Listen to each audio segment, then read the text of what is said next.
आप सब लोगों को मेरा नमस्कार। श्री राम मंदिर में चढ़ावे की चोरी हुई है, अब ये सब लोग मान रहे हैं,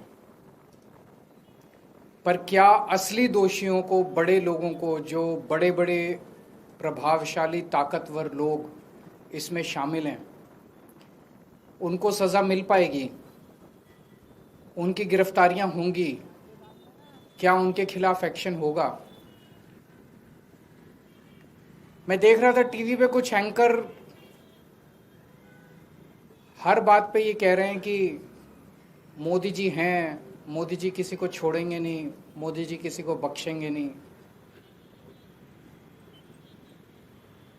मैं लोगों से पूछना चाहता हूं कि क्या आपको भी भरोसा है कि मोदी जी असली चोरों को सजा दिलवा पाएंगे?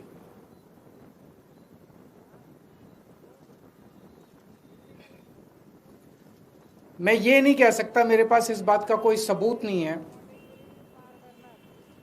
कि पैसा मोदी जी तक पहुंचा। इस पे मैं कोई टिप्पणी नहीं करूंगा, लेकिन पूरा घटनाक्रम ये जरूर दिखाता है कि मोदी जी ने पूरे मामले को रफा दफा करने, उसको ढकने और दोषियों को बचाने में कोई कसर नहीं छोड़ी है। प्रधानमंत्री जी ने ट्रस्ट बनाया, खुद पर्सनली उन्होंने ट्रस्ट बनाया।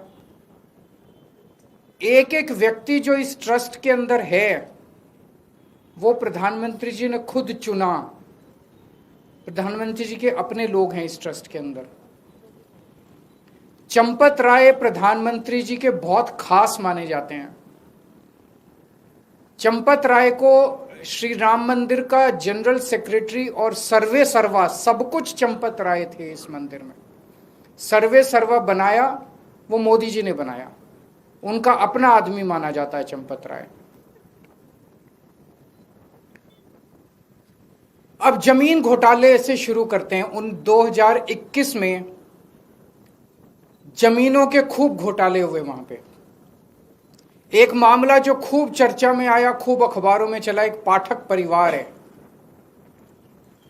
जिसने 2 करोड़ की जमीन इनकी पार्टी के एक व्यक्ति को बेची और 10 मिनट में उस व्यक्ति ने वही जमीन 18 करोड़ रुपए की मंदिर ट्रस्ट को बेच दी। 10 मिनट के अंदर 2 करोड़ की जमीन भी 18 करोड़ की हो गई। मैं पूछना चाहता हूं प्रधानमंत्री जी, आपको इसको पता है? आपको इसका पता नहीं चला? पूरी दुनिया को पता था, सारे अखबारों में छपा था, आपको इसका पता नहीं चला? इसी तरह से एक 3 करोड़ की जमीन 24 करोड़ में ट्रस्ट को बेच दी गई। प्रधानमंत्री जी, आपको इसका पता नहीं चला?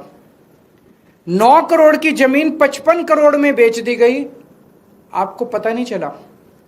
टोटल 14 करोड़ की जमीन 95 करोड़ में मंदिर ट्रस्ट ने खरीदी, आपको पता नहीं चला इसका? और ये कागज कोई खुफिया कागज नहीं है, लोग लेके घूम रहे हैं चारों तरफ, पब्लिक डोमेन में ये सारे कागज हैं, आपको पता नहीं चला? मंदिर निर्माण में इंजीनियर्स का ये आरोप है कि हमसे 40% कमीशन मांगा जाता था। 40% टेंडरों पे कमीशन मांगा जाता था। प्रधानमंत्री जी, आपको इसका पता नहीं चला? 40 दिन में 70 बार सीसीटीवी कैमरों के अंदर चोरी पकड़ी गई, आपको पता नहीं चला?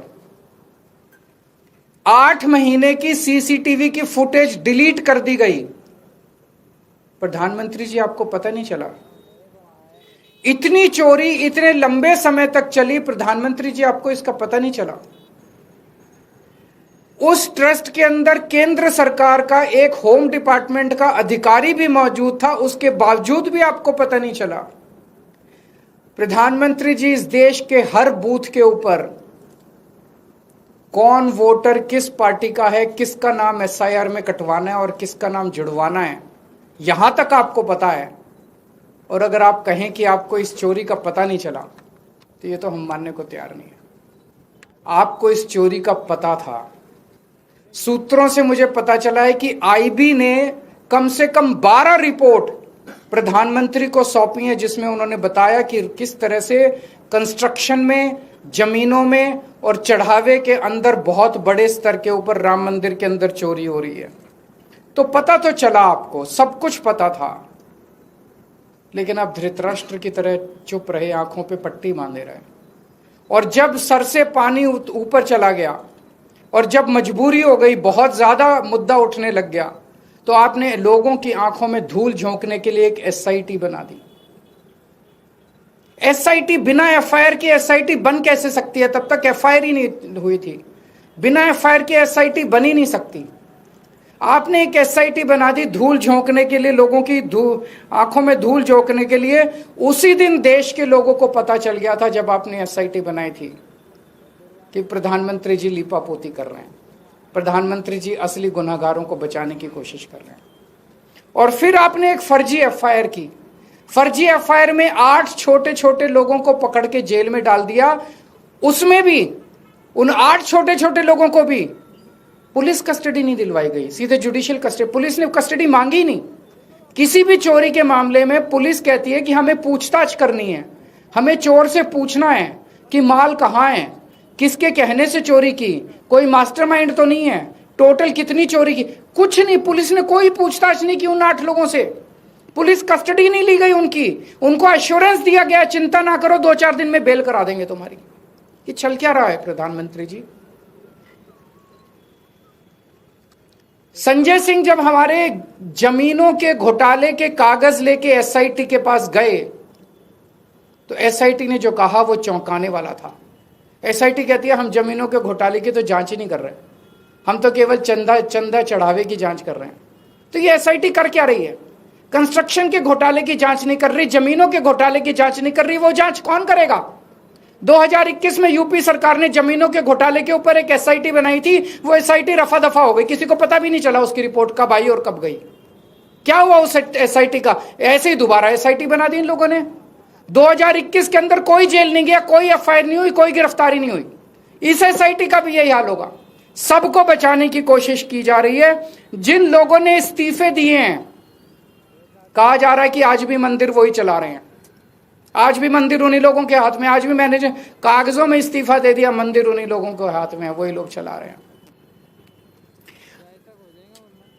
इनके एक बड़े नेता हैं ब्रजभूषण। अभी मैं सोशल मीडिया में उनका स्टेटमेंट देख रहा था। ब्रजभूषण का कहना है अगर मैंने मुंह खोला तो बहुत बड़े बड़े नाम आएंगे और मेरे को खतरा है। ऐसे कौन से नाम है जिससे ब्रजभूषण को भी बोलने में डर लग रहा है? बाबा बागेश्वर धाम का मैंने स्टेटमेंट सुना, उन्होंने कहा बहुत बड़े बड़े लोग शामिल हैं, अगर मेरे ऊपर आंच आ सकती है अगर मैंने मुंह खोला तो। इतने देश के ताकतवर और इतने बड़े लोग नाम लेने से डर रहे हैं, तो इसका मतलब ये 8 लोग जिनको गिरफ्तार किए, ये तो आंख में धूल झोंक रहे हैं। असली लोग तो कोई और है। जिनको पकड़ा गया वो तो सिर्फ प्यादे हैं। तो मैं प्रधानमंत्री जी से पूछना चाहता हूं, प्रधानमंत्री जी, इस देश की जनता जानना चाहती है कि आप किसको बचा रहे हो और क्यों बचा रहे हो, और आपकी क्या मजबूरी है? देश के करोड़ों करोड़ों लोगों की आस्था उसको ठेस पहुंची है। अगर आप लोगों के कोई 1-2 प्रश्न है तो।